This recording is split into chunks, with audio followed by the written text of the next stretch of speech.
10 to 20 miles per hour. Lows around 62 tonight, partly cloudy. Slight chance of thunderstorms tomorrow. High temperatures reach up to 82, a blend of clouds and sun. Get weather anytime by calling 824-6101 or online at TaylorvilleDailyNews.com. Right now, 57. WTIM.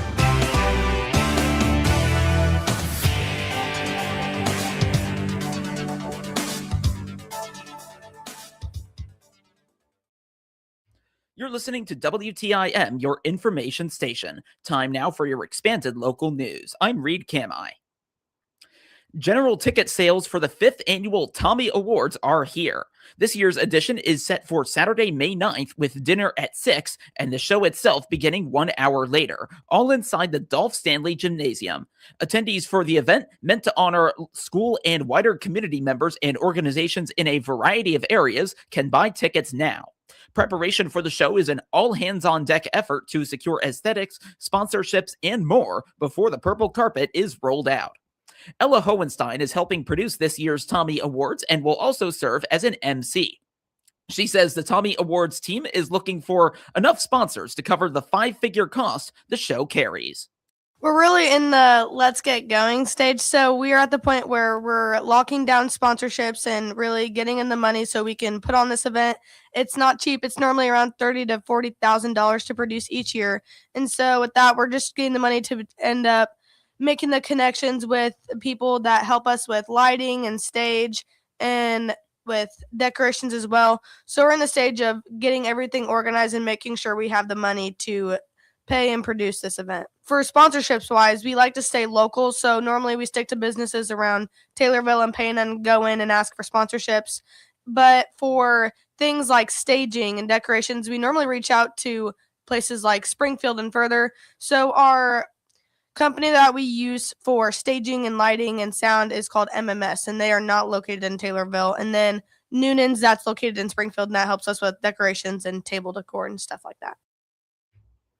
Grayson Craggs is another show MC. He also serves on the show's sponsorship committee. He says while securing sponsorships is an arduous task, there is a high level of enthusiasm from businesses which step up to help. You're trying to not necessarily convince them, but you're really trying to get that, $30,000 to $40,000 sealed, because it's hard, when you're talking to all these people and talking to all these businesses.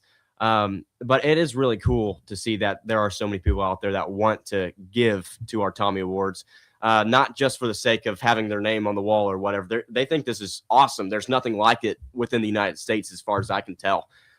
There's some decent award shows, but from this high school level, I mean, this is about the only thing that you have to really spark. But as far as the sponsorship sides for everything, we've been tasked with some important business opportunities throughout this past week. I know that today and these next few days, we're going to really hit hard on some of these sponsorships because we really need to get this done.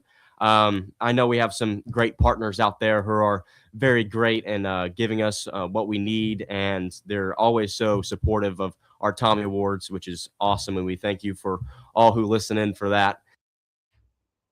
Tommy TV will broadcast the Tommy Awards. Their team's work also entails some of the digital visual elements seen inside the Dolph. All right, so I've been a part of Tommy Awards kind of all 5 years. Of course, I was in 8th grade when I first started, but my dad is the teacher and educator for the Tommy TV program. So I've always been looped around this program since it was a club.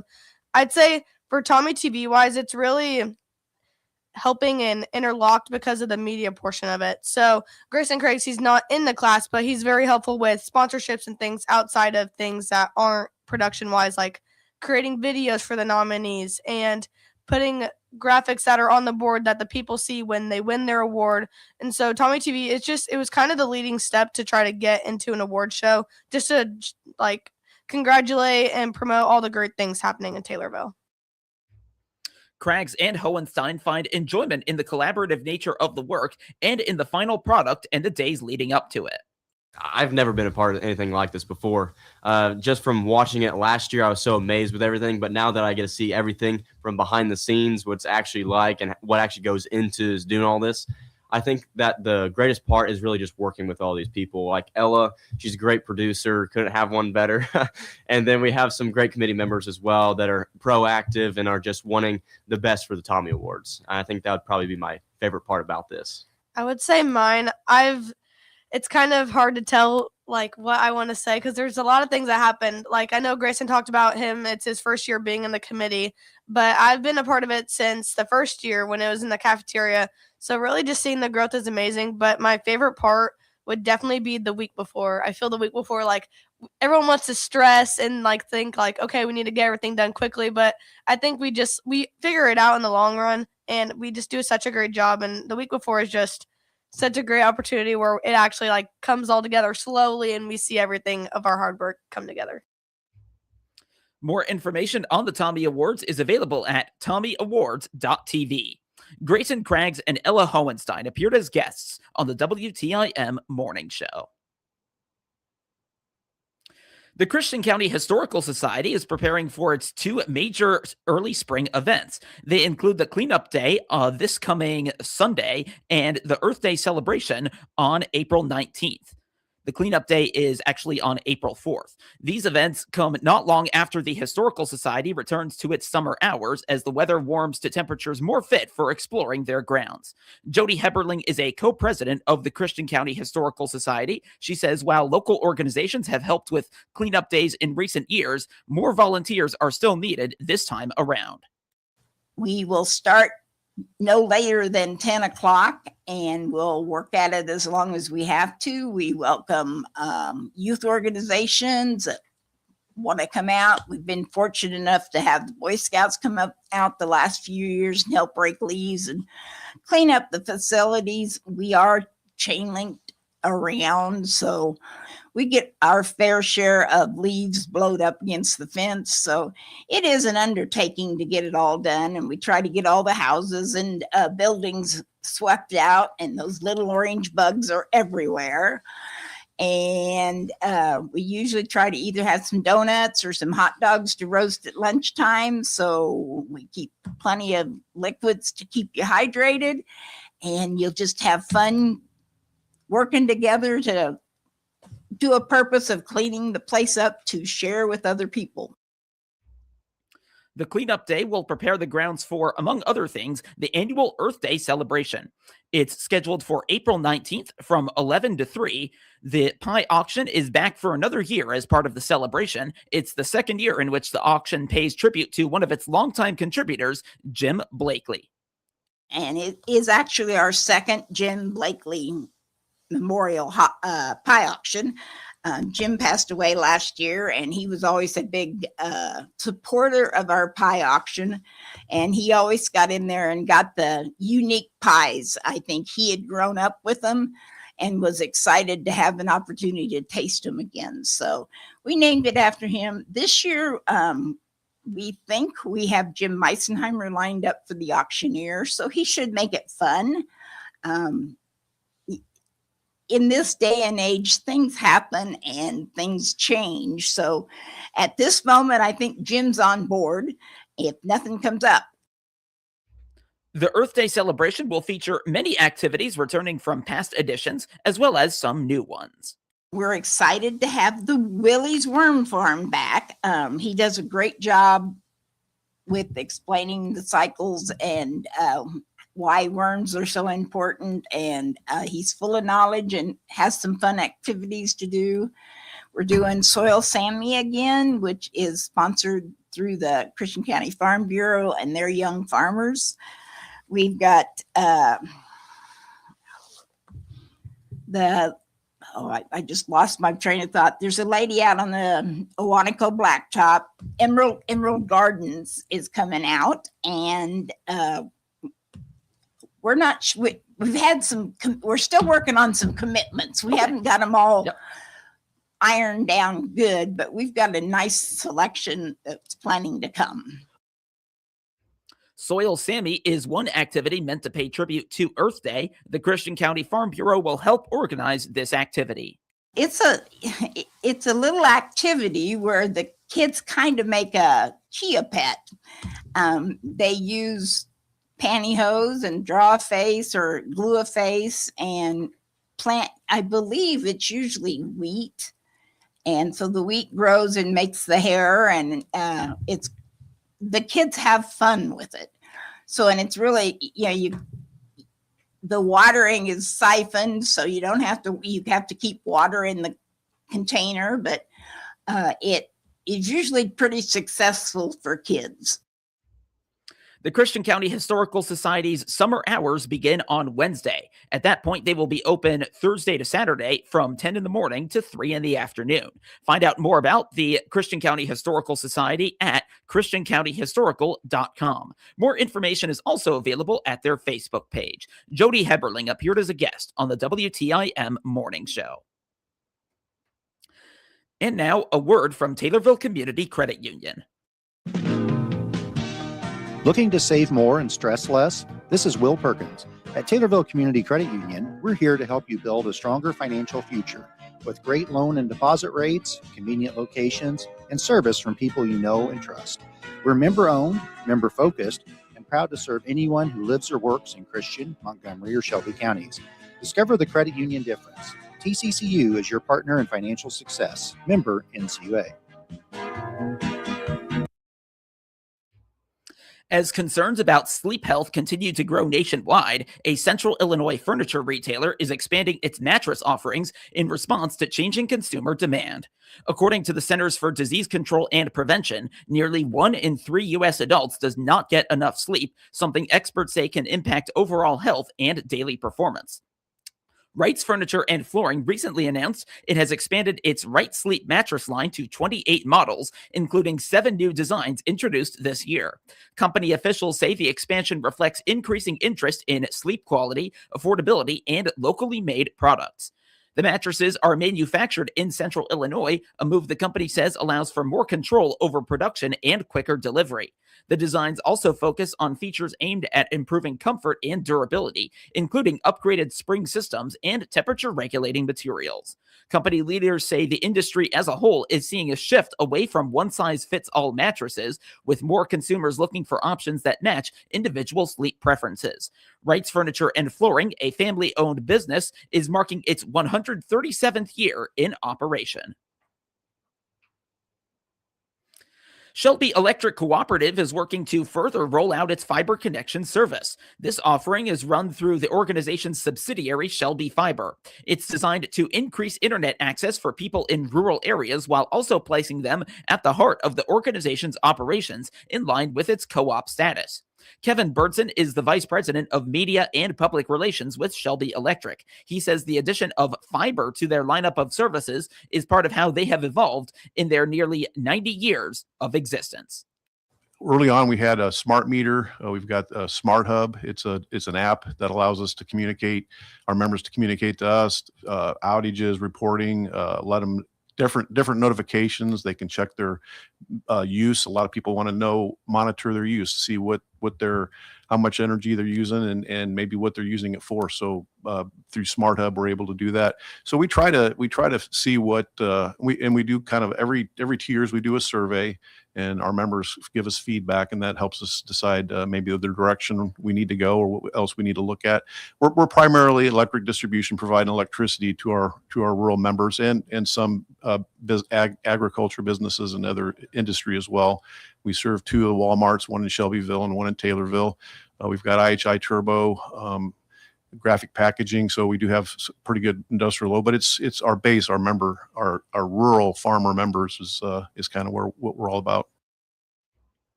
Nate Miller is the fiber project manager of Shelby Fiber. He says the organization has found grant funding to help offer the service for a low rate to customers.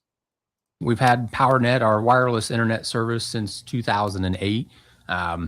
We kind of looked at that and evaluated, the limitations of the wireless service and kind of looking at where the technology was going, and, decided that the wireless just wasn't going to keep up with technology anymore. So if we were still going to stay in the internet business, we needed to get better at it and be able to offer faster speeds, more bandwidth. So then it was really kind of looking at, really, how do we do that? Well, that's fiber. Fiber is the way to go. It's the best technology out there to provide a reliable and fast service to our members. So that's where we kind of looked at opportunities there. And then, with trying to maximize grant opportunities that we can use that, help subsidize those builds and enable us to reach more of our members that way. And like I say, Kevin mentioned being member owned. So we're always trying to be pretty aware of, what the cost is to do things, to offer a service or run a business. So any way we can offset those costs, that's a benefit to our members. Customers in Shelby and Macon counties have been among the first to be able to take advantage of fiber.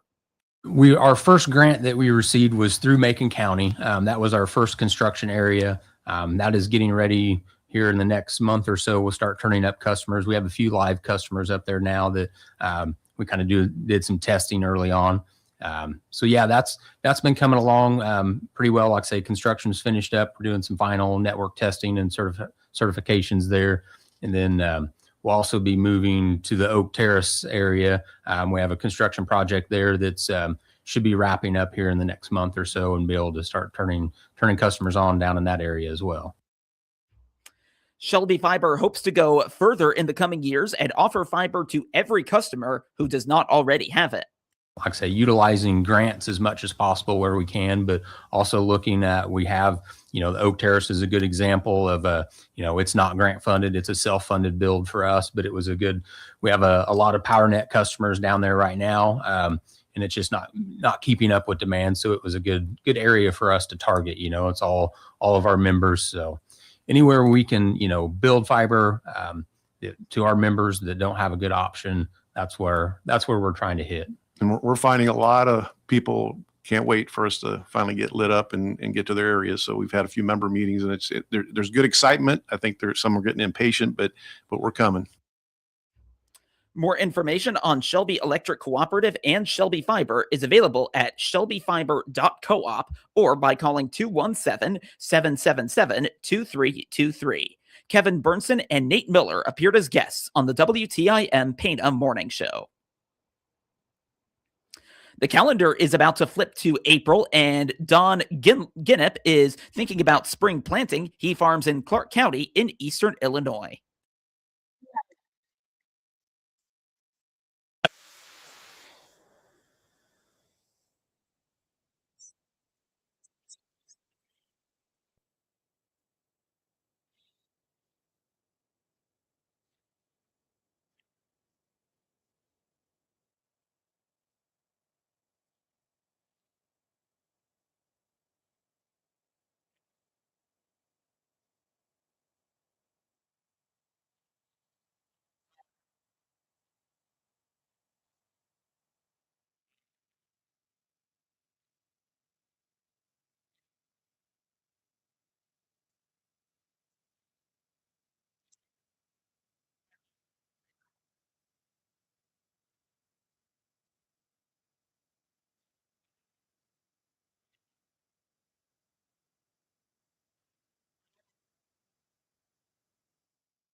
Ginnep serves as vice president of the Illinois Corn Growers Association.